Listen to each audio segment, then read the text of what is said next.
brièvement connaissance à travers mes diverses interventions pour vous souhaiter la bienvenue ce soir à une consultation publique qui porte sur l'uniformisation des règles qui entourent les équipements sportifs extérieurs pour toutes les écoles du territoire. Donc, on a à peu près une quinzaine de personnes en salle et puis environ 25 personnes qui sont en ligne. Donc, vous aurez compris là, que la séance de ce soir se tient en mode hybride. On a des gens qui sont connectés en salle et vous, des gens qui sont en salle, oui, et qui sont connectés également en ligne.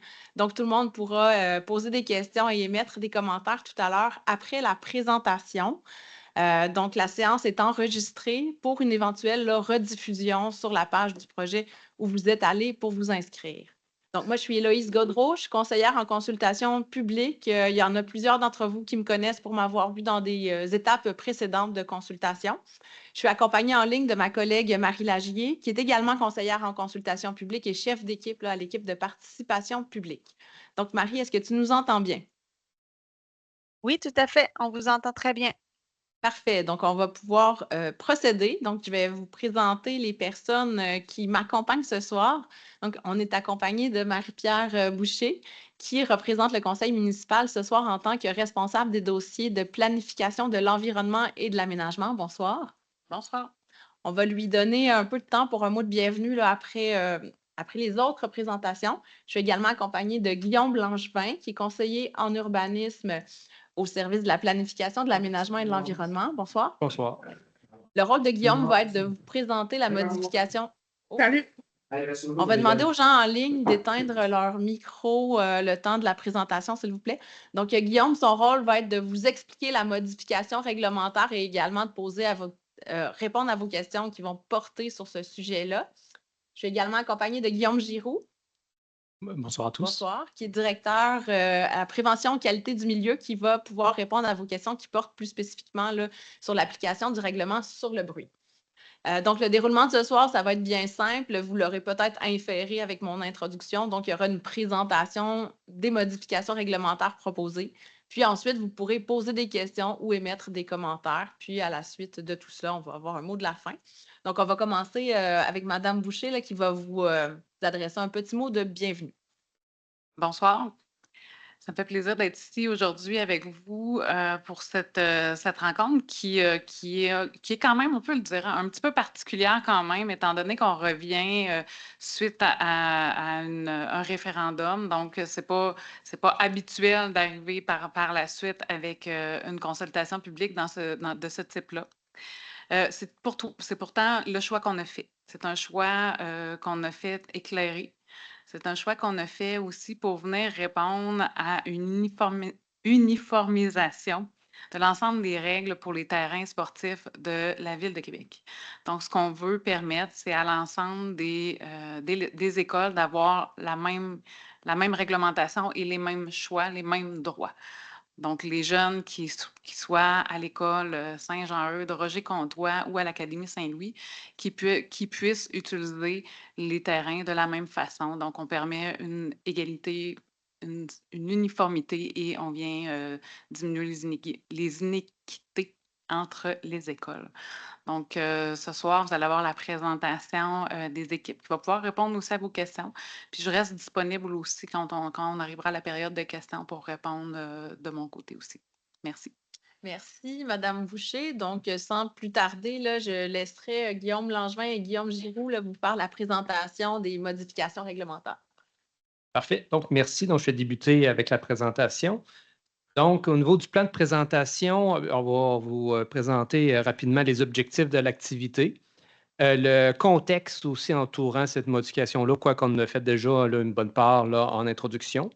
Bien sûr, les modifications réglementaires, mais qui sont relatifs à un seul objet. Vous savez, ça concerne l'uniformisation des règles entourant les terrains de sport.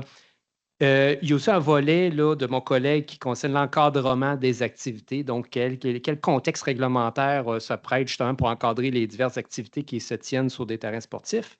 Bien sûr, l'échéancier en lien avec la modification réglementaire et après la période de questions et de commentaires. Donc, au niveau de l'objectif de l'activité, bien sûr, c'est de consulter le public pour informer et permettre aux citoyens de poser leurs questions. Actuellement, nous sommes au centre, au milieu du processus. Le tout a débuté par le projet de modification réglementaire qui a été adopté lors du Conseil de ville du 16 septembre dernier. Je vais vous énoncer rapidement le nom du règlement parce que c'est l'objet là, de la consultation. Donc, c'est le RVQ, donc le règlement Ville de Québec 3493, qui concerne le règlement modifiant le règlement d'harmonisation sur l'urbanisme et les règles d'arrondissement sur l'urbanisme relativement à l'exercice d'un usage du groupe R2, équipement récréatif extérieur de proximité en usage associé, à un établissement d'enseignement du groupe P3, établissement d'éducation et de formation, et à un usage du groupe P4, établissement d'éducation postsecondaire. Mon but, ce n'était pas de vous assommer dès le départ. Je vais vous simplifier le tout là, au courant des prochaines diapositives. Il faut savoir que le processus va culminer là, par l'adoption finale du règlement avec modification s'il y a et son entrée en vigueur qui se fait là, subséquemment le jour même. Donc, au niveau du contexte, bien sûr, les écoles sur le territoire, la grande majorité, surtout pour des établissements secondaires, collégiales, universitaires, disposent d'équipements récréatifs extérieurs, des terrains de soccer, football, patinoire, etc. Excusez. Ces équipements servent à soutenir la mission éducative des écoles. Hein. C'est vraiment un élément intégrant de leur cursus scolaire. Quand on parle, bien sûr, ils doivent être autorisés de manière spécifique à la réglementation d'urbanisme de la zone dans laquelle ils se trouvent. Donc, actuellement, au niveau de l'équipement sportif, lorsqu'il y en a un, il faut qu'il soit autorisé spécifiquement au niveau du zonage. Ce qu'il faut savoir, c'est que quand on parle de zone, on réfère ici au zonage, bien évidemment. Donc, l'ensemble du territoire est découpé en zones afin d'édicter des normes, hein, que ce soit au niveau des usages, hauteur de bâtiment, marge d'implantation, etc. Et actuellement, bien, le zonage relève de manière générale de la compétence des conseils d'arrondissement. Donc, ces décisions qui relèvent alors des conseils d'arrondissement là, à cet égard. Donc, dans la présente situation, bien, cela s'entraîne des disparités. On a un cas là, que vous connaissez tous, là, qui est le cas de l'Académie Saint-Louis.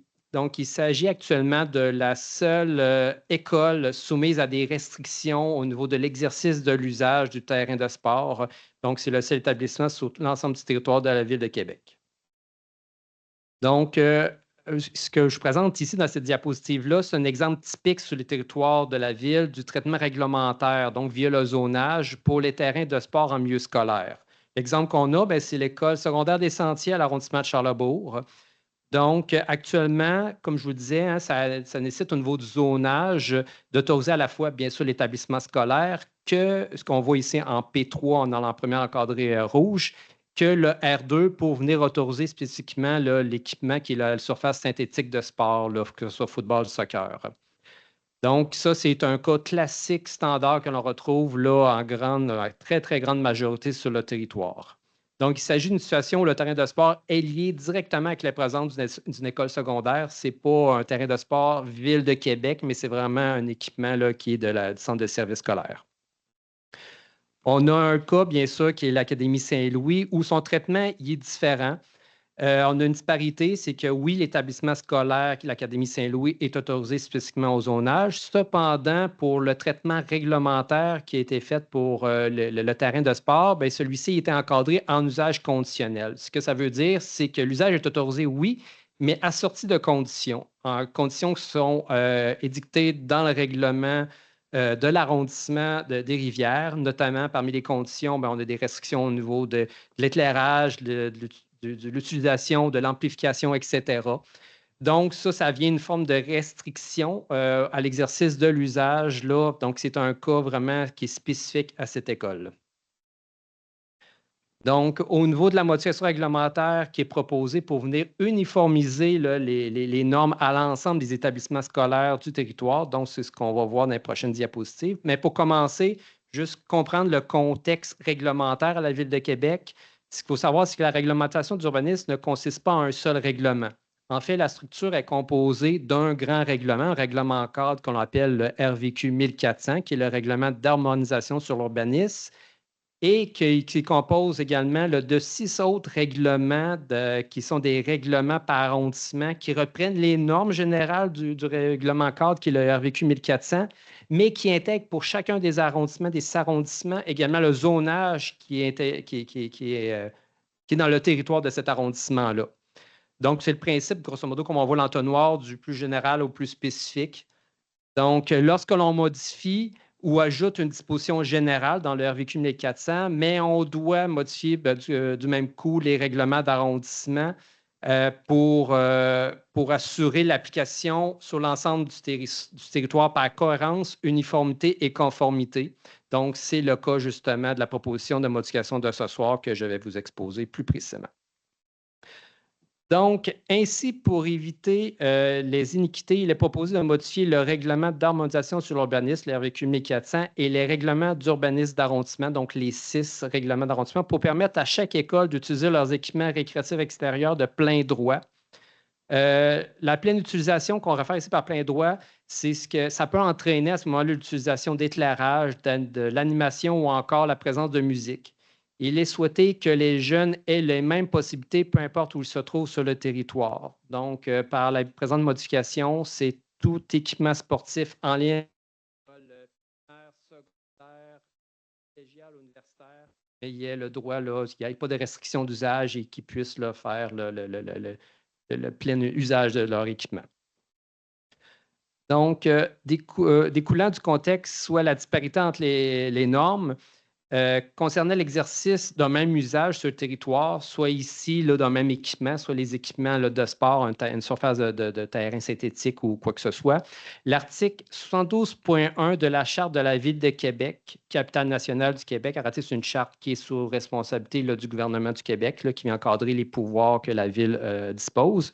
Donc, vient justement accorder le Conseil de la Ville d'un pouvoir qui lui permet de modifier les règlements adoptés par les conseils d'arrondissement dans les buts de les harmoniser entre eux en y prescrivant des normes uniformes à l'échelle de la Ville. Donc, grosso modo, c'est le principe d'uniformité pour garantir les mêmes droits en fonction de l'intérêt général, l'intérêt collectif de la population.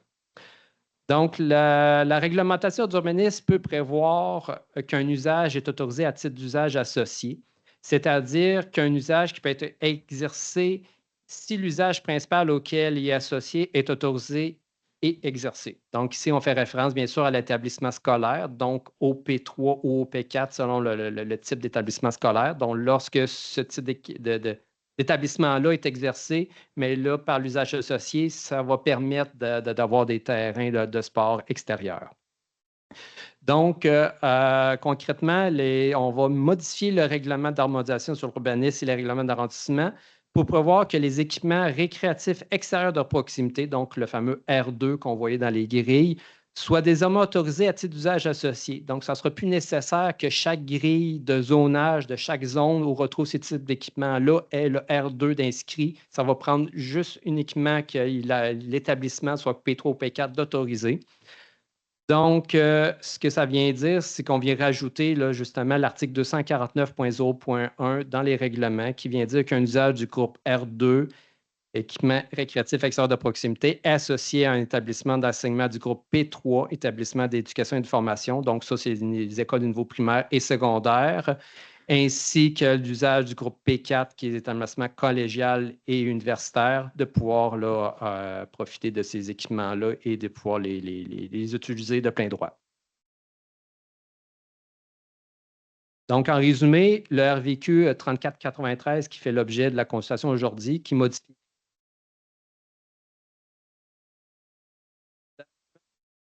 l'autorisation de plein droit à l'ensemble des équipements sportifs extérieurs à titre d'usage associé aux établissements d'enseignement P3 et P4, et ce, sur tout le territoire de la Ville de Québec.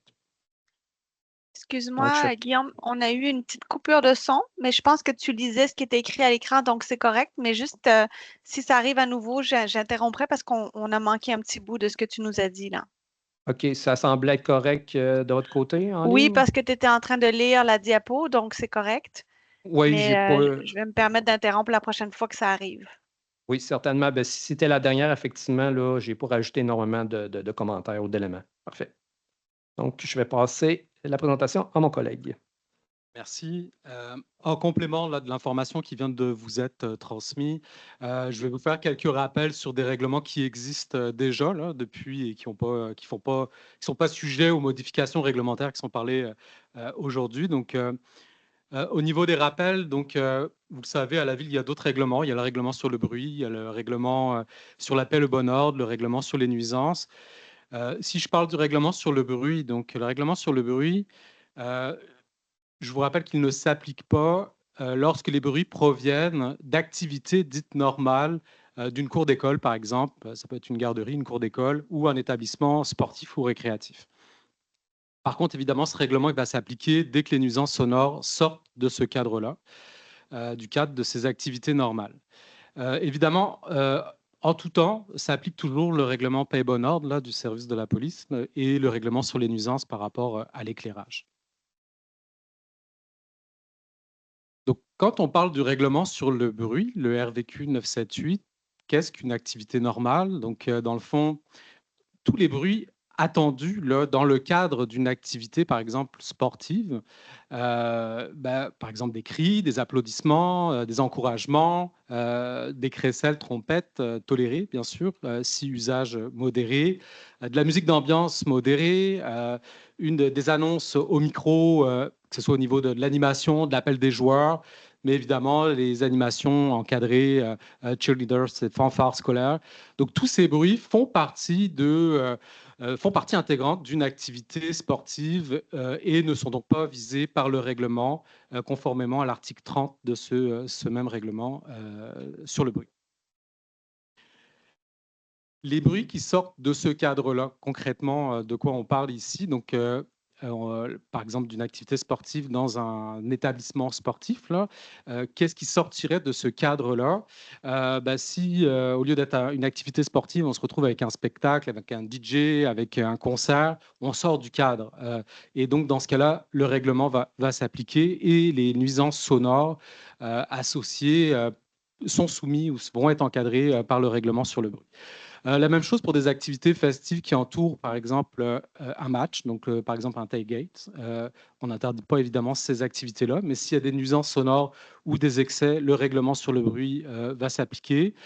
Également pour l'utilisation de certains types d'instruments, comme des klaxons à air comprimé, sonorisation abusive aussi, ce serait considéré comme encadré par le règlement là, si c'est utilisé. Je tiens à préciser que, évidemment, ça, c'est le règlement sur le bruit. Comme vous le savez probablement pour certains d'entre vous, il existe aussi au niveau des associations sportives ou même de certains établissements des règles qui leur sont propres. Le réseau du sport étudiant du Québec, là, au niveau du secondaire, dans la Ligue secondaire de football, a aussi des règles très précises au niveau du bruit sur le type d'instrument qui peut être utilisé. Donc, il y a aussi ces règles qui existent en plus, évidemment, du règlement sur le bruit. Je tenais juste à le rappeler. Parmi les engins, par exemple, qui sont interdits par le réseau sport étudiant du Québec, là, les cornes à air comprimées, les moteurs à gaz, feux d'artifice, système de son à haut décibel, klaxon, ce sont des instruments qui sont interdits par cette association au niveau de la Ligue du secondaire. Donc, voilà. Donc, c'était quelques rappels qu'on voulait vous partager. Je redonne la souris à mon collègue.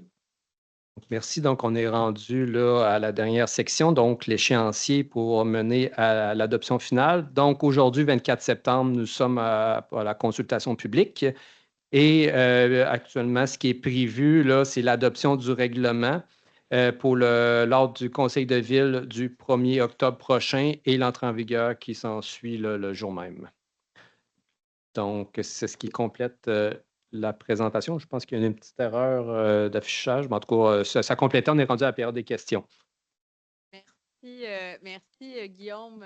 Oh, je crois que mon micro ne fonctionne pas. Alors, Oui, on ça serait rendu. fonctionne. Oui, On t'entend bien. parfait. Donc, on serait rendu à la période de questions et de commentaires du public. Donc, je vais alterner entre les questions en ligne et les questions de la salle. Je vous rappelle que l'objectif de la consultation publique est double, hein. Il y a un objectif d'information qui était de vous donner l'information sur la modification réglementaire, vous permettre de poser vos questions. Puis l'autre volet, c'est de vous permettre de partager des commentaires et des préoccupations. Donc, c'est ce qu'on va faire maintenant. Quand vous vous dirigez au micro ou que vous intervenez en ligne avec le module Q&R, ce serait bien que vous nommiez à quel titre vous intervenez, de quel secteur de la ville ou quel organisme, institution vous représentez. Puis, vous pouvez faire une courte intervention d'environ 2 minutes, là, comme on a beaucoup de personnes en ligne, puis quand même quelques-unes en salle. Ça va nous permettre là, d'aller rondement. Je vais évidemment faire un appel particulier au respect puisqu'on a, c'est un sujet clivant, là, je crois. Je vois qu'il y a des personnes pour, des personnes contre. On l'a vu dans d'autres instances précédentes. Fait que je vais faire mon rappel avant que ça se produise. Donc, les applaudissements, on évite parce que ça peut faire en sorte qu'une personne qui a une opinion différente, qui va au micro par la suite, ça peut être assez intimidant après. Puis il y a des gens qui en sont peut-être à leur première participation. C'est déjà intimidant d'aller au micro. Fait qu'on va on va écouter tous les points de vue avec la plus grande neutralité possible. Donc, sur ces paroles-là, je vais appeler les premières personnes qui veulent intervenir à se diriger soit vers le micro. Pour les personnes en ligne, vous pouvez utiliser le module Q et R qui est en haut de votre écran. Vous pouvez cliquer dessus et taper votre question. Si vous préférez lever la main pour qu'on vous donne la parole, ce sera aussi possible. Donc, en salle, on a une personne là, qui est au micro déjà. Donc, je vais vous inviter là, à vous présenter puis à émettre votre question ou votre commentaire. Alors, bonjour, mon nom est Annick Rouleau, je suis résidente de la rue de Selle. Pour pouvoir poser ma question, j'aimerais que vous retourniez à quelques pages où on parle d'usage associé, s'il vous plaît. Ici? Exactement. Donc, dans la modification proposée, on parle d'usage associé, mais on ne définit pas clairement qu'est-ce que l'usage associé. Est-ce que l'usage associé signifie que c'est le terrain qui est associé à l'école et c'est les activités qui sont exercées sur le terrain, ou c'est les activités scolaires qui sont associées au terrain, qui seront exercées sur le terrain? J'aimerais avoir des précisions à ce sujet-là, s'il vous plaît. Oui, je crois que ce sera Guillaume qui va vous répondre. Lequel, Guillaume Langevin? Oui. Je peux bien prendre, ouais. C'est facile à mon travail ce soir, Guillaume. Allez, répondez. Bon, Guillaume L. Donc, ben, c'est vraiment le terrain de sport qui est associé à l'école. Donc, je ne sais pas si je réponds correctement à votre question, mais c'est ça. Ce n'est pas l'école qui est associée au terrain de sport. C'est vrai. Je pense que ce que la personne, vous me direz si je vous ai bien compris, vous voulez savoir l'usage associé, est-ce que ça recouvre des activités précises? OK. Non, nous, on ne définit pas est-ce que c'est scolaire, est-ce que c'est récréatif. C'est ça votre point, c'est l'utilisation d'un terrain de sport associé à une école, c'est tout Si je comprends bien, ce sont toutes les activités qui sont exercées sur le terrain de sport qui, lui, est associé à un établissement scolaire. Oui, mais c'est bien un terrain de sport. On ne Oui. pourrait pas en faire un aire d'entreposage où c'est vraiment un terrain de surface de sport. Destiné à des activités sportives. Récréative, sportive, oui. J'inviterai peut-être Guillaume Giroux à donner les précisions sur les activités normales.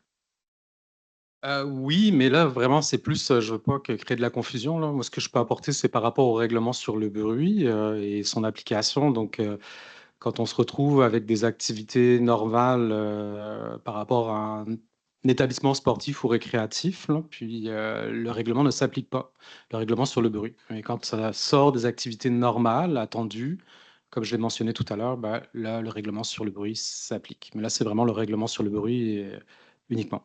Ouais. Parfait. Est-ce qu'en salle, on aurait d'autres questions ou commentaires? Oui, quelqu'un se dirige vers le micro. Bonsoir, mon nom c'est Roger Côté, je demeure dans le quartier Les Rivières. Je voudrais savoir si à votre connaissance, ça a déjà arrivé qu'il y avait des résidents déjà en place, puis par la suite, vous avez mis ce que vous voulez faire de l'animation sportive ou autre. Alors, est-ce qu'on a une réponse à ça, Madame Boucher? Bon, je n'ai pas l'histoire de Non. tous les terrains sportifs de la ville de Québec. Je suis désolée, mais non, je n'ai pas l'histoire des terrains. Ben, je peux y aller avec Saint-Jean-Eudes, là, pour ma connaissance, pour Saint-Jean-Eudes, parce que je suis conseillère municipale dans Charlesbourg. Saint-Jean, il y avait des résidences sur place avant qu'il y ait une école. Donc, effectivement, dans ce cas-là, l'école est arrivée, l'école et le terrain de football sont arrivés après les résidences qui sont à proximité. Est-ce qu'à l'époque, il y avait un référendum? Non, il n'y a pas eu de référendum à l'époque. Pourquoi vous faites fi du référendum qui s'est tenu la semaine dernière? OK, je vais répondre par rapport au référendum. En fait, il y a eu, à la base, ça, c'est un règlement au niveau de l'arrondissement. On s'entend sur cet élément-là. À la base, on est dans des réglementations d'arrondissement. Actuellement, avec la situation qu'on a, oui, qu'on a vue avec l'Académie Saint-Louis, on constate une inéquité entre les différents entre les différentes écoles finalement. Ce qui a une cause d'une inéquité entre les enfants, les adolescents qui fréquentent ces écoles-là. Actuellement, par exemple, les jeunes sportifs de l'Académie Saint-Louis qui vont jouer, je vais reprendre Saint-Jean-Eudes comme exemple, vont jouer à Saint-Jean-Eudes, n'ont pas le même vécu que les jeunes qui reçoivent à l'Académie Saint-Louis. Là, on constate qu'il y a eu une inéquité au niveau de la ville. On se doit d'avoir un regard sur l'ensemble de la ville et de répondre à une majorité, répondre aux plus grands, aux besoins du plus grand. C'est dans cette circonstance-là qu'on a souhaité venir apporter cette équité-là pour l'ensemble des jeunes, pour l'ensemble des citoyens. Il faut se rappeler aussi, les jeunes qui fréquentent une école ne vivent pas nécessairement à côté de l'école. Donc, n'ont même pas les jeunes n'auraient pas le droit, par exemple, de vote, mais leurs parents n'auraient pas pu voter non plus. Donc, on a un règlement d'arrondissement qui répond à des besoins vraiment au niveau grandeur-ville. Donc, c'est dans cette optique-là qu'on est venu se dire, bon, cette situation-là, oui, mais des situations futures qui pourraient arriver. Vous parliez vous me demandiez, est-ce qu'il y a des écoles dans le passé? Mais on pourrait se poser la question sur les écoles dans le futur aussi. Qu'est-ce qu'on veut pour nos écoles dans le futur? Bien, on veut que cet usage-là soit associé à l'école pour que les jeunes des prochaines années, les prochaines générations, si on a des terrains sportifs à développer, qui puissent avoir les mêmes droits sur leur terrain que ceux des écoles autour. Oui, j'aurais peut-être un complément d'information de la part de Guillaume Langevin. Ben, ce qu'il faut savoir, c'est que sur l'ensemble du territoire, la modification qu'on propose, ça ne change rien pour la très, très grande majorité des écoles. On continue, c'était déjà autorisé, ça continue de l'être, c'est juste qu'il y a un deuxième véhicule réglementaire. Qu'actuellement, de manière générale, les activités se déroulent normalement sur l'ensemble du territoire au niveau des établissements scolaires avec des équipements sportifs. Il n'y a pas de situation particulière au niveau des plaintes ou quoi que ce soit. Peut-il avoir des éléments sporadiques, ça peut arriver, mais de manière générale, ça se déroule, comme on dit, il y a des normes d'encadrement, soit par les établissements scolaires en soi, ou sinon, on a des balises réglementaires au niveau des activités là, qui s'exercent en dehors du cadre scolaire. Guillaume Giroux, vouliez-vous compléter? Bah non, c'est exact.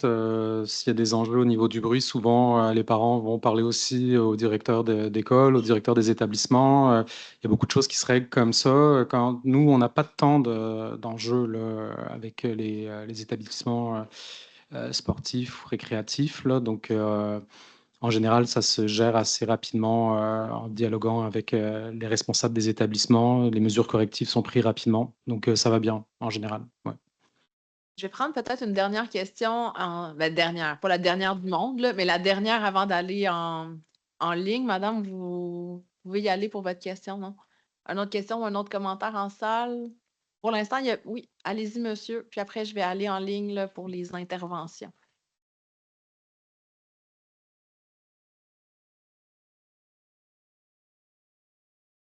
Dans le maçon, je suis parent d'élèves en fait à l'académie. Moi, je soutiens bien entendu la modification proposée effectivement pour les règles d'équité. Le développement des jeunes, comme on dit effectivement, c'est qu'on a soulevé un point.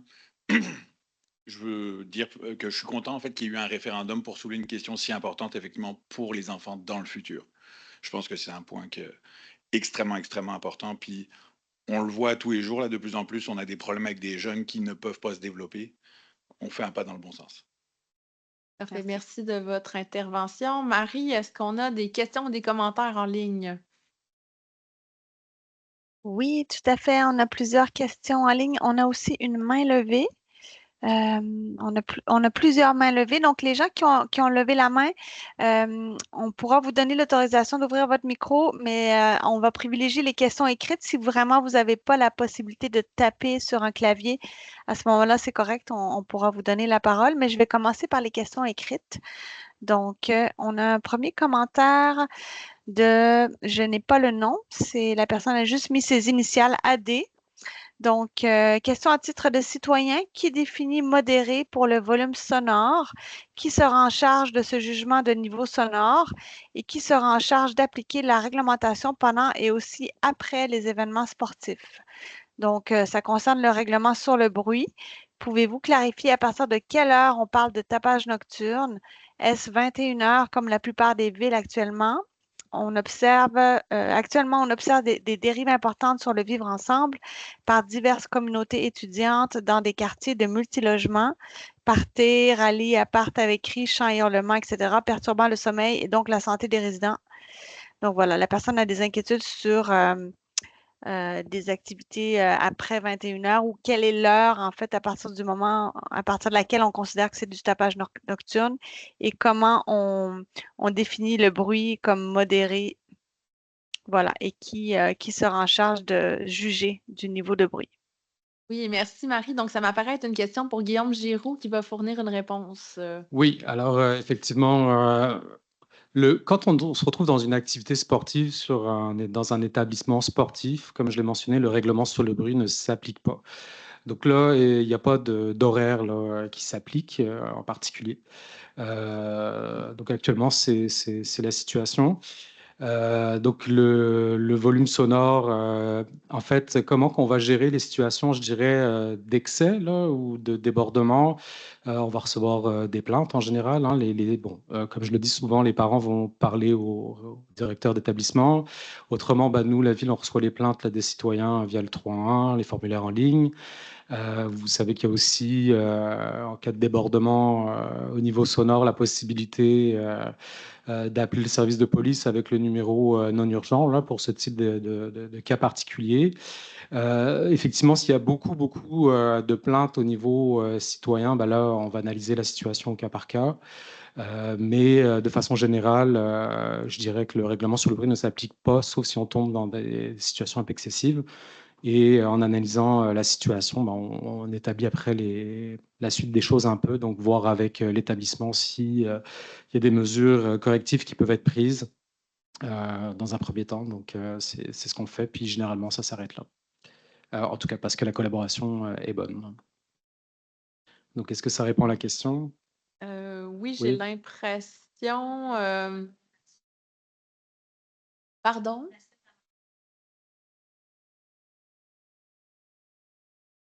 Qui définit ce qui est modéré pour le volume sonore? Oui. Écoutez, comme je l'ai mentionné, il n'y a pas, le règlement ne s'applique pas pour une activité normale, comme une activité sportive qui a lieu dans un établissement sportif. Donc, il n'y a pas de niveau maximum qui sont, puisque le règlement ne s'applique pas. Par contre, s'il y a des excès, évidemment, on est présent. Là. Donc là, les citoyens peuvent, comme je l'ai mentionné, là, je me répète, mais peuvent faire des plaintes. Et dans ce cas-là, on intervient auprès de l'établissement là, si nécessaire. Donc là, les mesures correctives sont généralement prises par la suite. Là, si ça se répète, évidemment, là, on est présent, là, on encadre ces événements-là depuis toujours. Donc, on n'a pas. C'est comme ça qu'on procède. Donc là, évidemment, s'il y a des excès avérés, mettons au niveau sonore, des dépassements vraiment importants, nous, évidemment, on a une équipe d'inspecteurs en environnement qui peuvent se déplacer, prendre des mesures, faire des constats si jamais c'est avéré. Et évidemment, voilà quoi. Donc il y a la possibilité dans ces situations-là d'appliquer le règlement si on est vraiment dans ce qu'on considère de quelque chose d'excessif. Parfait, merci pour la réponse. Marie, est-ce qu'on a d'autres questions? On peut en prendre encore quelques-unes, je crois. Oui, bien sûr. Donc, on a une question de Francis Bérubé qui nous demande, en dehors des matchs de football de la saison avec animation, quels sont les usages qui seront autorisés? Donc, peut-être qu'il veut dire quels sont les autres types d'activités qui seront autorisés ou qui auront lieu là, sur le terrain en lien avec l'usage là, qui serait permis, là, qui serait autorisé. Oui, question pour Guillaume Langevin. C'est sûr qu'ici, ce n'est pas exclusif à l'usage du football. Hein. Ça peut être aussi utilisé par d'autres équipes sportives, que ce soit soccer, cheerleading, qui veut utiliser la surface pour de l'entraînement ou peu importe quelle autre activité sportive. Et aussi, si la question porte, est-ce que c'est uniquement pour le cadre scolaire? Ce n'est pas exclusif au cadre scolaire. Il pourrait y avoir aussi des ligues récréatives, par exemple, qui pourraient avoir une entente avec l'établissement, parce qu'on sait que bien souvent, c'est des surfaces qui appartiennent à l'établissement scolaire, mais il pourrait y avoir des ententes avec une ligue pour l'utilisation de la surface. C'est vraiment l'équipement, l'usage, ça veut dire de surface de sport qui est autorisé. Nous, on n'encadre pas, à savoir L'utilisateur ou l'occupant, c'est quelle entité qui l'a, là. C'est pas couvert au niveau de l'urbanisme. Merci pour la réponse, Guillaume. Marie, on peut y aller avec une autre question. Oui, alors j'ai deux autres commentaires. Ce sont plus des commentaires. Je vais les lire. Donc, Daniel Fleury qui écrit l'école est arrivée en 1995. Le premier terrain de football a été construit en 2003. Les condos se sont construits en 2006-2007. Le terrain de football a été déplacé en 2008. Quand on s'installe à côté d'une école, c'est normal qu'il y ait des activités sportives et un terrain sportif. L'école était là en premier. Il y avait un terrain avant les condos. Il est totalement normal que l'Académie Saint-Louis puisse utiliser son terrain sportif normalement, que les jeunes aient les mêmes droits que les autres jeunes des autres écoles. Merci d'avoir trouvé une solution logique et équitable qui satisfera 99,9 de la population de Québec. Donc, on comprend que vous êtes favorable au règlement. Et puis, Gabriel Sanson qui nous écrit: Bonjour, je suis parent d'élèves et un ancien de l'Académie Saint-Louis. Merci pour ces explications. Il y aura maintenant une équité pour l'ensemble des écoles de la ville. Donc, voilà, c'était des commentaires favorables au projet de règlement qui est présenté. Parfait. Je prendrais des commentaires ou des questions en salle avant de revenir avec les mains levées, si tu es d'accord, Marie. Oui, Donc, tout à fait. je veux juste valider en salle s'il y a d'autres questions, d'autres commentaires que vous voulez partager. Donc, il y a une personne qui s'avance au micro. Allez-y, rappelez-nous d'où vous êtes. Oui, bonsoir, Claudine Gosselin, Château de la Rive-Boisée, rue de Selle. Pardon. Je souhaite revenir en 2007 et vous parler d'un été, une saison en fait très éprouvante qui a été vécue par les résidents. Merci.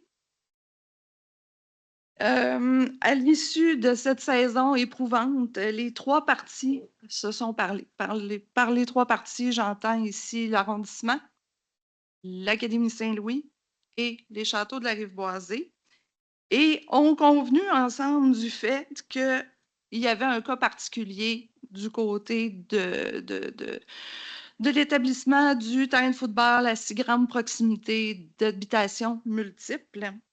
Et à l'époque, les trois parties se sont entendues aussi sur la nécessité de baliser les activités sportives qui se tiennent sur le terrain de l'ASL. De cette entente-là des trois parties avait découlé à l'époque un règlement qui a permis un vivre ensemble harmonieux, pas parfait, mais quand même harmonieux la plupart du temps, pendant 17 années. À l'époque, en 2007, toujours, le règlement sur le bruit existait déjà, mais on doit constater, reconnaître qu'à l'époque, ce règlement-là a failli à contenir les débordements. À cette époque-là, toujours. Quelque chose qui était important dans la situation qui était, ma foi, difficile à vivre pour certaines personnes, était notamment le fait que l'Académie Saint-Louis louait son terrain pour des activités sportives par des gens qui n'étaient pas des étudiants de l'Académie Saint-Louis. Donc, des ligues d'adultes, par exemple, qui venaient pratiquer des activités sportives. Plus particulièrement, l'utilisation d'amplification sonore lors de ces activités qui, encore une fois, n'étaient pas relatives aux activités des étudiants rattachés à l'école.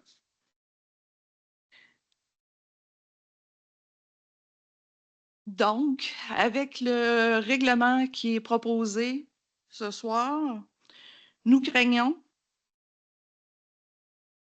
de revivre ce qui s'est passé en 2007. Conséquemment, l'objectif de notre intervention ce soir est de vous demander de ne pas faire du mur à mur, du one size fits all pour rentrer dans l'anglicisme.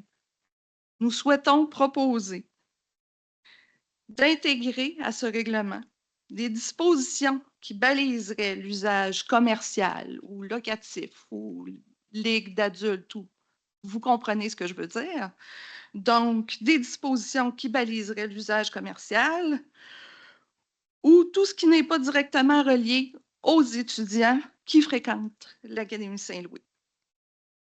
Donc, ceci se traduirait par exclure l'amplification sonore pour tout ce qui est autre que l'école. Je vous remercie d'accueillir ma proposition, favorablement, je l'espère, et d'y donner suite. Merci, Madame, pour votre intervention. Je vais prendre d'autres questions ou commentaires en salle, à moins que quelqu'un veuille réagir aux commentaires ou à la suggestion. Juste un petit élément. Quand vous mentionnez que c'est depuis 2007, que ça fait 17 ans que vous avez eu un vivre ensemble qui est harmonieux.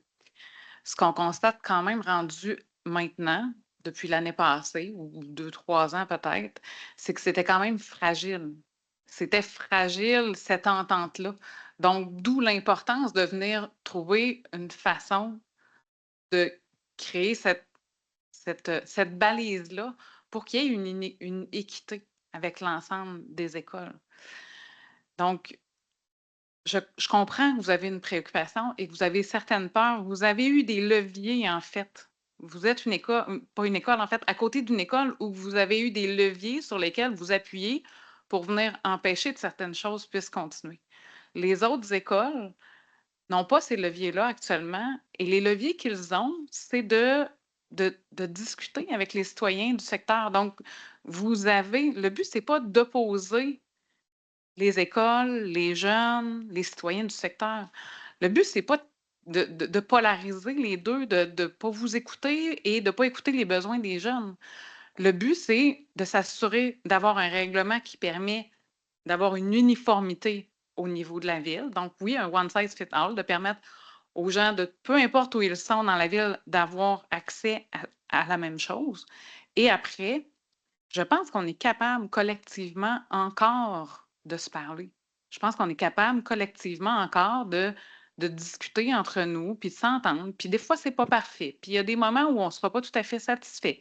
Puis il y a des moments où on va se dire, cette soirée-là, elle était difficile, c'était plus bruyant, comme dans toutes les autres écoles. Parce que c'est pas spécifique à l'Académie Saint-Louis. Tout à l'heure, je vous parlais de Saint-Jean-Eudes, mais je peux vous parler des Sentiers, je peux vous parler de Roger-Comtois. Il y en a d'autres écoles qui sont proches des maisons, puis c'est pas toujours parfait non plus. C'est pas toujours parfait, puis à ce moment-là, des fois, il y a des appels à la ville, mais des fois, il y a des appels entre les citoyens puis les écoles, puis les gens se parlent.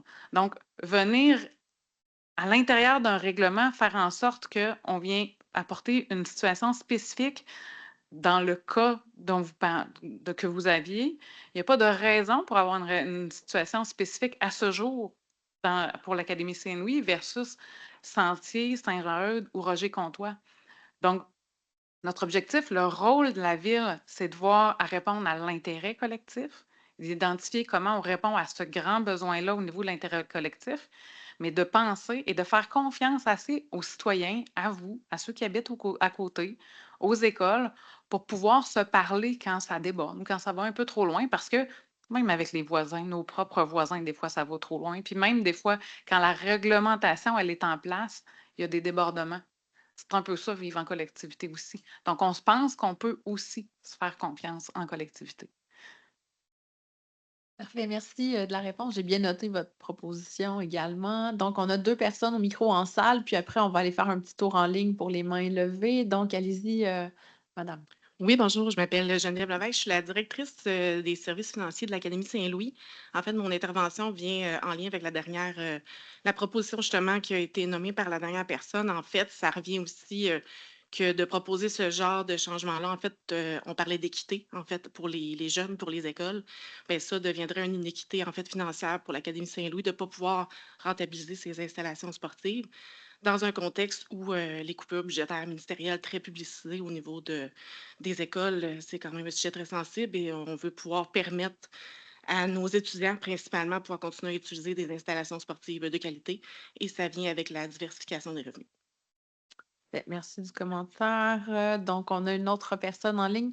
Ben oui, en ligne d'attente. Vous pouvez y aller. Puis après, je vais retourner vers les gens qui sont connectés à Alors, distance. Annie Rouleau, de sel. Ça aurait été intéressant. Peut-être vous approcher du Ah, du micro, sinon on va le descendre. Il Oui. aurait été intéressant d'emblée de comprendre pourquoi il y avait un règlement d'usage conditionnel. Ça vient avec un contexte et ça n'a pas été expliqué dans votre présentation ni dans vos interventions ce soir. Ça, c'est mon commentaire. Je vais parler en mon nom. J'étais la signataire de la lettre qui est parue. Nous ne sommes pas contre les enfants. Là où on a de la difficulté, il y a 3 mètres entre le terrain et les premiers condos. Là où on a de la difficulté, c'est vivre avec du son amplifié de façon récurrente et persistante. Il y a une différence entre laisser des enfants jouer et commercialiser un terrain à côté. Les bruits d'école, ça va, on les a entendus, tout ça. On s'attend à avoir des bruits d'école. J'ai entendu l'intervention de M. Fleury qui a fait sensiblement la même au mois de mars. Oui, on s'attend à avoir des bruits d'école. Mais il y a une différence entre des bruits d'école et des bruits de commercialisation qui viennent avec la location du terrain. Venez, ça déborde le cadre des activités sportives, scolaires. On n'a rien contre les enfants. C'est le bruit, c'est la fréquence et la durée qui nous interpellent. J'ai dans mon sac ici les archives de 2007 et de toutes les interventions qui ont été faites. Les bruits, les logs de bruit à 6h45 le matin, les speakers qui partent. Ça arrête à 11h le soir. J'en ai des pages et des pages dans mon dossier.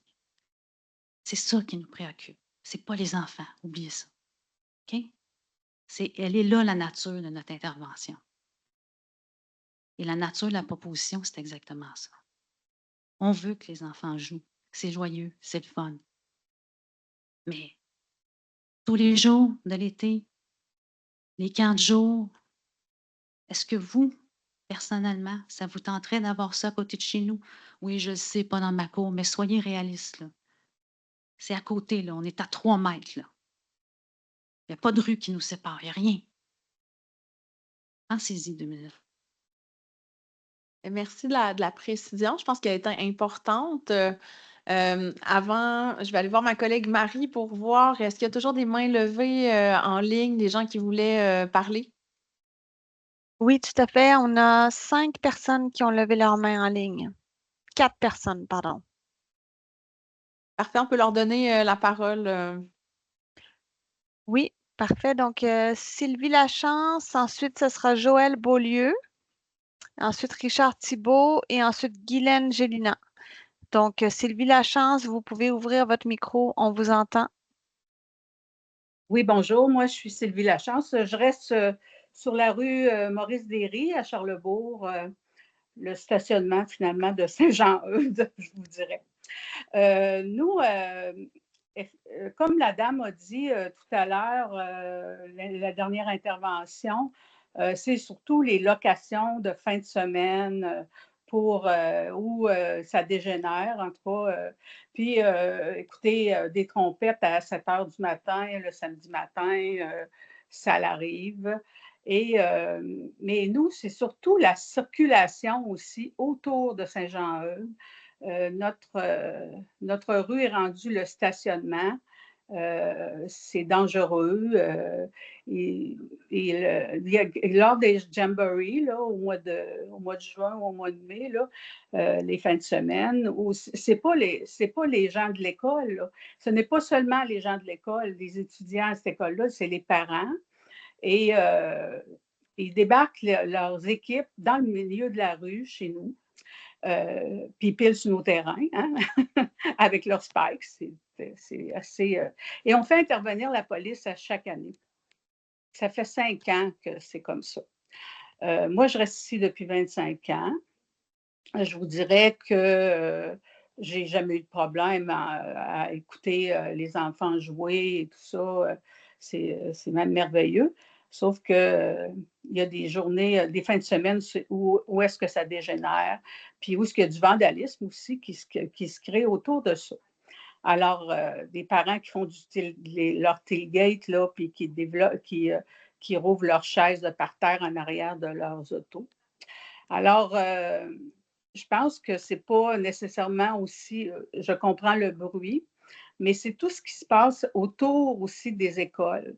Mais à toutes les années, on intervient. Alors, il y a quelque chose, il y a des autobus qui se stationnent, des autobus scolaires qui débarquent leurs équipes, là. Ils se stationnent dans le milieu de la rue, nous empêchant de sortir de nos stationnements, de nos entrées de maison. Des fois, il y en a 5 à 7 là, en file. Alors, moi, je vous dirais que ça l'a changé, là, ça l'a vraiment changé. Et puis, c'est ça. On va continuer à faire intervenir la police. Puis ça dure de 7 heures à 23 heures. Là. Oui, merci pour votre intervention. Là, je comprends que vous associez là, plusieurs choses qui vous dérangent à ça. Mais Guillaume, eux, les écoles de d'autres secteurs ne seront pas affectées par la modification réglementaire. Ça va rester comme c'est là. C'est ça, ça ne change rien pour leur situation là, à l'école qu'on vient de nommer. Si c'était déjà autorisé, ça ne vient rien changer par la modification qui est proposée aujourd'hui.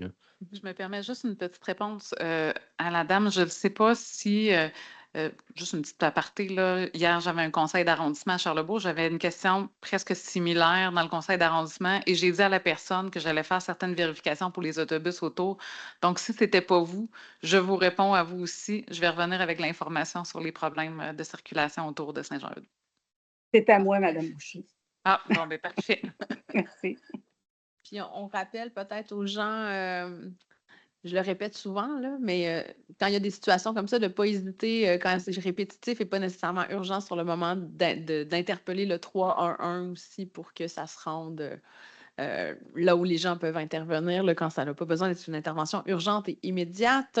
Alors, sur cette précision, Marie, on peut donner la parole à la deuxième personne là, qui avait la main levée en salle, en ligne. Oui, alors c'est Joël Beaulieu. Alors, vous pouvez ouvrir votre micro. Joël Beaulieu, est-ce que vous m'entendez? Vous pouvez allumer votre micro, on vous entend. On vous écoute. Alors, ça ne semble pas fonctionner, donc je vais donner la parole à ce moment-là à Guylaine Gélina. Donc, Guylaine Gélina, vous pouvez ouvrir votre micro pour qu'on vous entende. Je suis là. Oui, bonjour. Bonjour, Alors, allez-y. bon, Oui. oui, bonjour. Alors, j'habite tout près de l'Académie Saint-Louis et depuis le tout début qu'on parle d'équité entre les terrains de l'école de la Ville de Québec, les terrains de sport, j'aimerais savoir, selon vos études et votre analyse, quel pourcentage d'écoles sont ciblées par ce changement de règlement qui confirme aussi qu'on parle de 3 mètres environ de distance entre les voisins et le terrain de sport, s'il vous plaît. Oui, ben, je vais donner la parole à Guillaume Langevin là, qui l'a expliqué tout à l'heure là, sur les écoles qui seraient impactées par ce changement-là. Donc, Guillaume, peut-être le réexpliquer. Oui, bien d'un, ça s'applique à l'ensemble du territoire. Dès qu'on a un établissement scolaire avec des équipements sportifs, c'est un nouveau véhicule réglementaire. Ça ne change pas pour eux leur activité, mais c'est ça, c'est le seul changement notable, on lui fait référence, c'est pas mal l'objet depuis tantôt, c'est l'Académie Saint-Louis. C'est le seul actuellement sur le territoire qui avait des restrictions d'utilisation. Donc, c'est le seul qui a vraiment un impact. La seule chose, c'est qu'à l'avenir, advenant l'ajout d'un équipement à quelque part ou un nouvel établissement scolaire avec un équipement sportif, au lieu de nécessiter de modifier et d'ajouter à la grille de zonage le fameux R2 avec le P3 et le P4, il y aura nécessité uniquement de mettre P3 et P4 à la grille parce que l'usage associé dans le règlement permet d'avoir l'équipement sportif en lien. Et on nous a montré le cas spécifique de l'école Les Sentiers où il y a des résidences au pourtour. Oui, il y a une rue qui est sa part, mais une rue, c'est une surface dégagée, plane, le son, Célia se transporte aussi bien, mais il y a de nombreuses écoles sur le territoire qui ont de la présence quand même à proximité là, de résidences. mais il n'y a pas une analyse fine qui a été faite à savoir la distance précise, que c'est 3 mètres, 5 mètres ou quoi que ce soit. On n'a pas été jusqu'à ce niveau de détail. Je peux donner 2 exemples dans Charlebourg. Là. Désolée, mes exemples sont particulièrement dans Charlebourg, là. Mais il y a le terrain à côté du cégep Limoilou-Charlebourg qui a en fait, qui est adossé à des maisons. Il y a une clôture tout simplement entre les deux. Donc, ça, c'est un exemple. Tout à l'heure, on parlait de Saint-Jean-Eudes, qui a des maisons qui sont quand même assez très, très proches là, des terrains sportifs. Oui, qui vivent des grands défis, comme on l'a entendu, là. C'est ça. C'est ça. Fait que c'est exactement ce que nous, on ne veut pas vivre, là, appeler à la police à chaque fois qu'il va y avoir une joute de football ou même de soccer. J'avais une dernière question. En quoi est-ce que les amplificateurs de son sont-ils nécessaires pour permettre aux jeunes de jouer et de se développer? Je crois que c'est pas une question qui s'adresse à la Ville de Québec, là, ou en tout cas pas aux personnes qui sont assises autour de la table avec nous. Donc, je vais me permettre malheureusement de faire une chose rare, c'est-à-dire de ne pas y répondre. J'en suis désolée. Là. Nous, on est là pour présenter la modification réglementaire. On a des gens qui s'y connaissent en règlement sur le bruit et en modification réglementaire, donc on peut malheureusement pas vous répondre. Alors, mais pourtant, dans le changement de règlement, c'est ce qui a toujours été communiqué, qu'on empêchait les enfants de jouer, que ça prenait des amplificateurs de son pour se développer. C'était la raison de ma question. Je vous remercie. Je pense que, Mme Boucher, pouvez-vous peut-être nous rappeler l'intention derrière la modification réglementaire? En fait, comme tout à l'heure, je le mentionnais, l'intention derrière la modification réglementaire, c'est que c'est quand même une expérience que les jeunes peuvent vivre dans d'autres écoles. Donc, est-ce que ça prend nécessairement une amplification pour avoir du plaisir au sport? Non. Mais est-ce que ça fait partie de l'expérience qu'ils vivent ailleurs? Oui. Est-ce que ça fait partie de l'expérience complète? Pour avoir des enfants aussi qui sont sportifs et y avoir été moi-même, le joueur qui est la foule est un acteur important dans le vécu des jeunes. Puis pour les parents, de faire partie de cette expérience-là aussi. Pour les jeunes, c'est important. Fait que moi, je ne veux pas du tout remettre en question l'importance de cette présence que les jeunes peuvent ressentir sur le terrain. Elle est importante pour eux. Puis là, ce n'est pas la conseillère municipale qui répond. Là, c'est, je me mets à la place des jeunes, des parents, de ce qu'ils peuvent vivre dans leur expérience de jeunes sportifs, puis de ce que ça peut leur apporter plus tard. Puis je peux très bien comprendre l'importance que ça peut avoir. Merci. Dernière chose, oui, je suis allée, j'ai participé durant plus de 10 ans à des matchs de soccer pour mon beau-fils. Il n'y avait pas d'amplificateur de son et il en était très heureux. Ça ne l'a pas empêché d'être heureux en sport. OK, parfait. Nous, on note la préoccupation, la précision. On peut passer à Joël Beaulieu, Marie, qui a la main levée. Je pense qu'il a trouvé la façon d'ouvrir son micro. Oui, allez-y, ouvrez votre micro, M. Beaulieu. On vous a entendu quelques secondes tantôt. Est-ce que vous êtes avec nous? Alors, on va passer à quelqu'un d'autre. Oui, je proposerais de revenir en salle pour peut-être voir s'il y a des questions ou des commentaires de notre côté, puis je vous reviendrai en ligne là, pour les mains levées restantes. Alors, en salle, est-ce qu'il y aurait d'autres questions ou commentaires? Oui, monsieur au micro. Vincent Cournoyer, directeur des sports à l'Académie Saint-Louis. Je vais revenir sur 2-3 éléments. Un, on parlait de 3 mètres de proximité entre l'Académie et nos voisins. Ils sont à plus de 20 mètres. Là. On a vérifié tout à l'heure.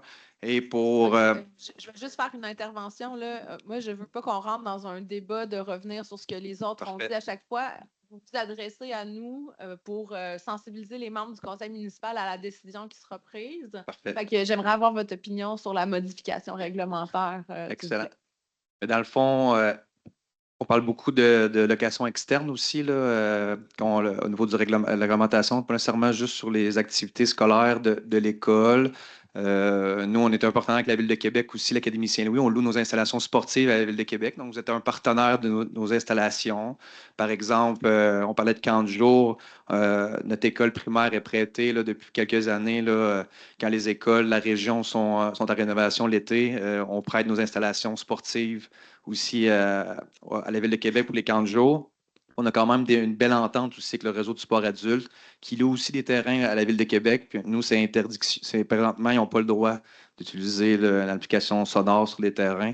Donc, c'est marqué dans notre contrat avec eux. Donc, on a une très belle entente depuis maintenant 3 ans. Donc, c'est respecté. Puis nous, on est content qu'ils viennent chez nous année après année. Merci beaucoup. Merci du commentaire. Donc, en salle, est-ce qu'il y aurait d'autres questions ou commentaires? Oui, on a deux personnes qui se dirigent vers le micro. Bonjour, Jérémy Guilbert, entraîneur de l'équipe de football de l'Académie Saint-Louis. Juste commentaire sur la question là, de l'amplification. Donc, tantôt, on a vu là, que l'amplification était considérée comme dans les activités récréatives normales là, liées avec l'équipement sportif. Puis juste faire un petit témoignage là, d'entraîneurs, d'anciens joueurs, qu'on a parlé tantôt, ça fait-tu partie de l'expérience? Définitivement oui. Je pense qu'on demande à n'importe quel sportif, n'importe quel joueur.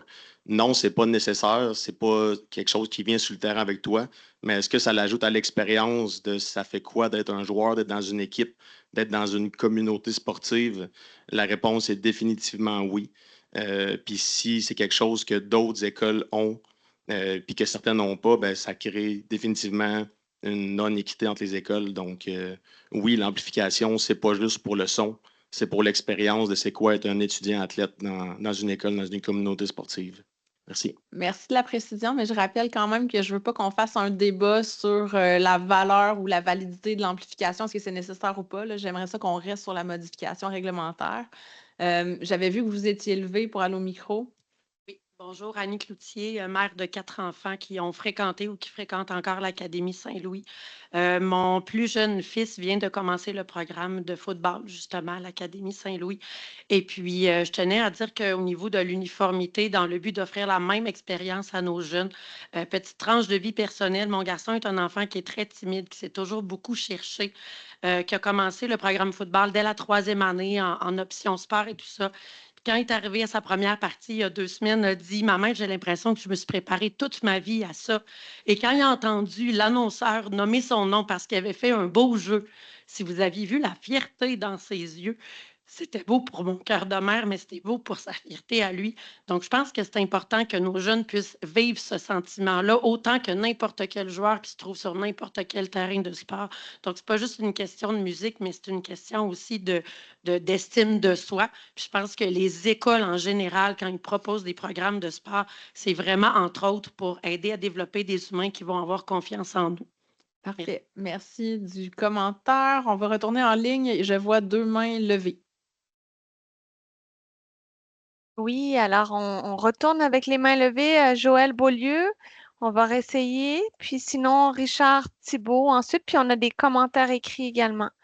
Donc, Joël Beaulieu, en fait, moi, je vous ai donné l'autorisation d'ouvrir votre micro. Il faut que si ça ne fonctionne pas, c'est que vous n'avez pas cliqué sur approuver là, quand vous vous connectez à Teams. Il faut que vous donniez l'autorisation au logiciel Teams d'accéder à vos périphériques de son. Donc, si vous n'avez pas cliqué sur approuver, c'est pour ça que vous n'êtes pas capable d'ouvrir votre micro. Donc, au besoin, vous pouvez quitter la rencontre et vous reconnecter à nouveau. Donc, ça ne semble pas fonctionner pour M. Beaulieu. Donc, je vais donner la parole à Richard Thibault. Vous pouvez ouvrir votre micro, M. Thibault.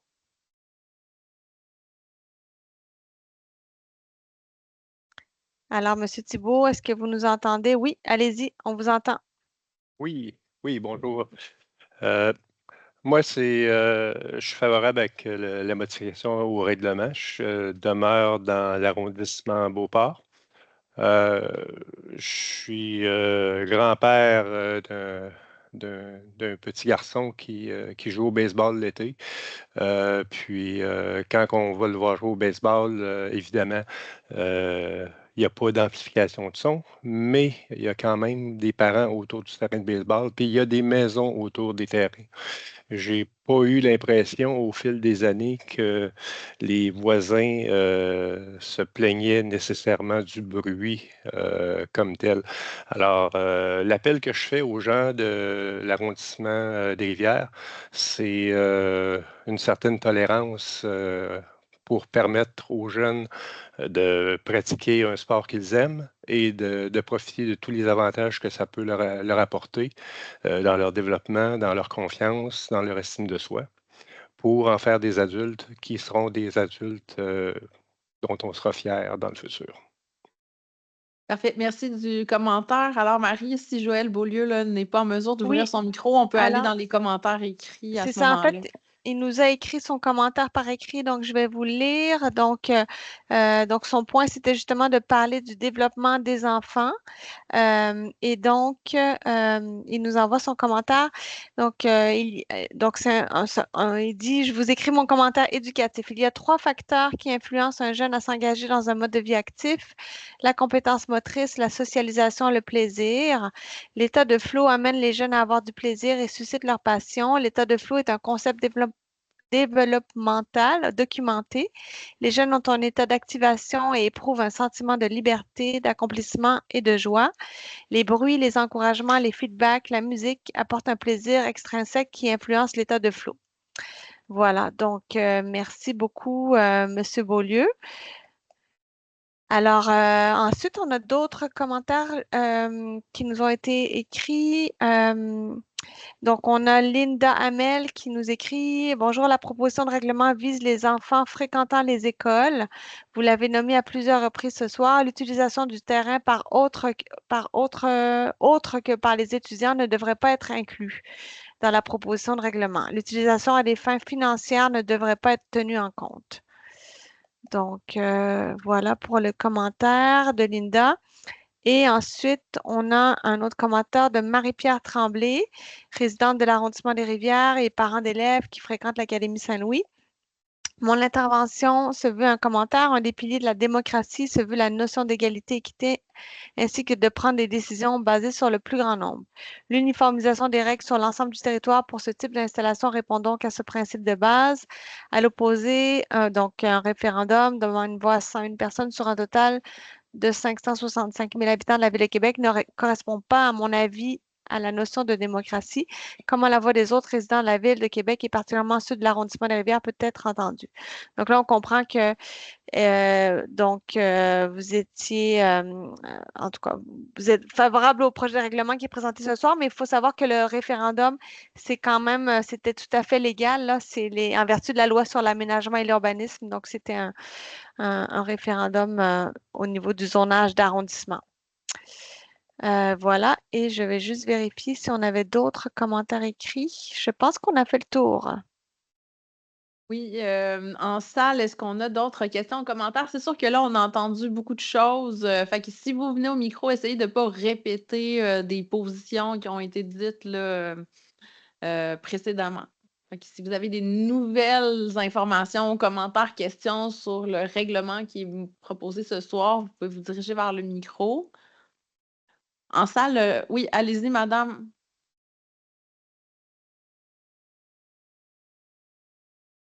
Annie Rouleau, rue de Seine. Oui, un peu plus proche peut-être. Annie Rouleau, rue de Oui. Seine, n'est-ce pas? Sans nécessairement vouloir citer Maslow ici, hein. Pyramide des besoins, hein?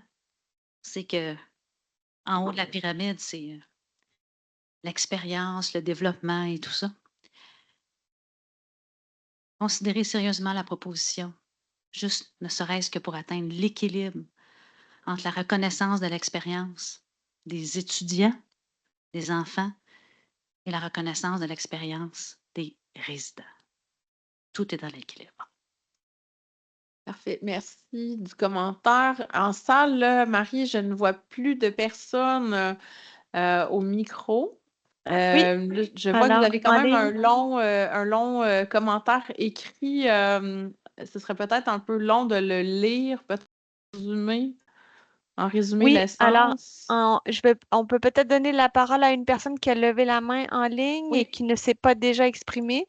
Donc, Karine Tessier, je vais vous donner la parole.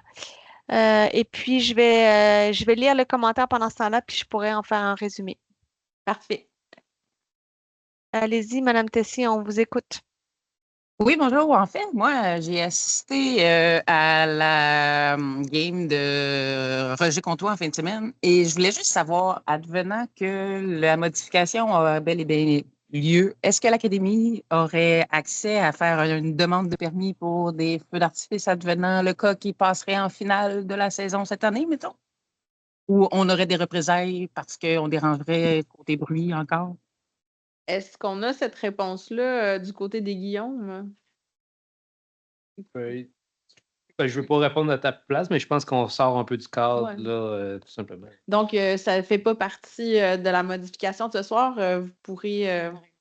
Spécifique pour l'utilisation des feux d'artifice en zone résidentielle. Ouais. C'est ça. Alors, peut-être si vous n'avez pas entendu en ligne, Mme Boucher dit qu'il y a une réglementation spécifique. Au ouais. niveau de la sécurité, là, on ne peut pas faire des feux d'artifice n'importe où. Ça dépend aussi de la proximité des maisons. Donc, là, c'est difficile à dire dans ce contexte-là spécifique, mais ça n'a rien à voir avec la réglementation qui est présentée ce soir. On n'est pas sur la modification réglementaire. Donc, si vous n'avez pas d'autres questions ou commentaires, je laisserai Marie prendre. Oui. On peut revenir avec le commentaire écrit, puis je pense qu'il y a des gens en salle là, qui se lèvent pour intervenir aussi après. Parfait. Alors, pour ce qui est du commentaire écrit, donc c'est une enseignante là, de l'Académie Saint-Louis et puis aussi ancienne élève, donc enseignante de français, qui nous dit qu'elle est heureuse là, du règlement et du changement là, que la ville prévoit pour permettre aux jeunes de se développer, qui a vraiment un impact positif du sport sur les adolescents.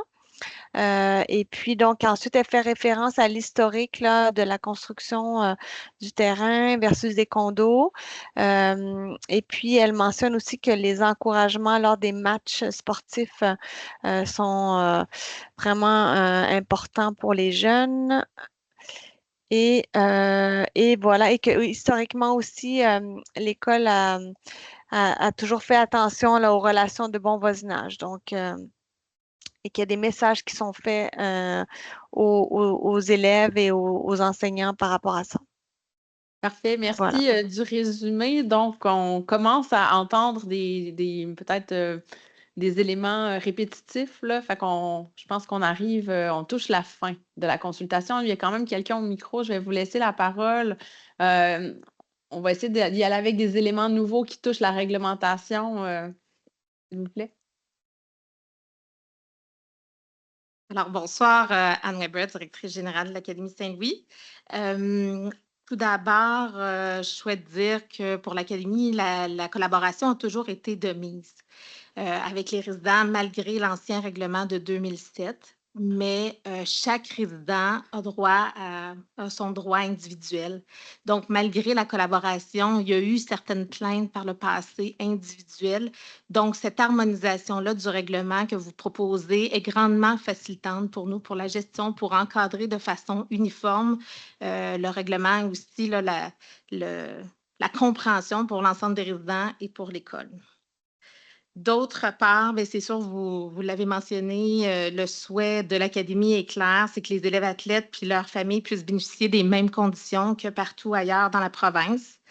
Mais je pense qu'il faut l'admettre, c'est bien au-delà de l'Académie Saint-Louis, bien que ce soit qu'elle qui soit peut-être touchée présentement à ce jour. Ça concerne la jeunesse d'aujourd'hui, mais les générations futures. Nos jeunes, ils sont les leaders de demain. Ils ont besoin d'un environnement stimulant qui favorise leur bien-être, mais aussi leur épanouissement.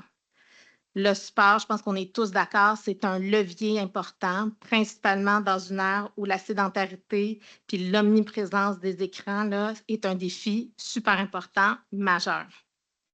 Avec cette harmonisation-là qui est proposée, donc en offrant les mêmes conditions que partout ailleurs, on permet non seulement la pratique de leur passion chez nos jeunes, mais surtout on leur permet de grandir dans un milieu qui valorise la persévérance, l'équilibre personnel, le respect, mais aussi la fierté, la confiance puis le sentiment d'appartenance. concrètement, pour nous, les modifications que vous proposez par cette démarche, bien, ça permettrait à chaque école d'aménager ses équipements sportifs extérieurs, les équipements récréatifs, puis d'y tenir ses activités sportives. Bon, oui, notamment avec l'animation d'un présentateur, de la musique, mais cette harmonisation-là répond grandement à un besoin de l'Académie. Donc, on juge que le règlement de 2007 n'est peut-être plus actuel. Donc, évidemment, l'Académie est en faveur de cette harmonisation-là. Merci. Parfait. En ligne, oui, il n'y a plus de mains levées et plus de commentaires. En salle, est-ce qu'on a des éléments nouveaux? Je ne crois pas. Je ne vois pas de gens qui se dirigent vers le micro.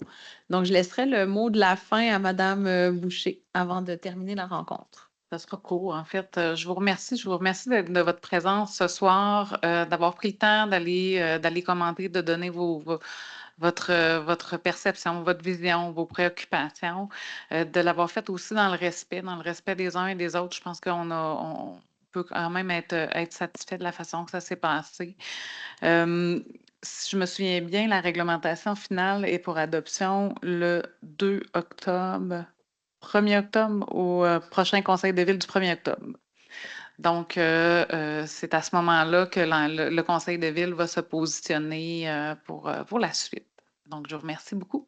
Bonne soirée. Merci. Merci aux personnes qui se sont prêtées à l'exercice, aux 40 personnes qui étaient en ligne et vous, les 25 en salle. Bonne soirée. Merci à tous. Alors, je vais mettre fin au webinaire en ligne. Bonne soirée.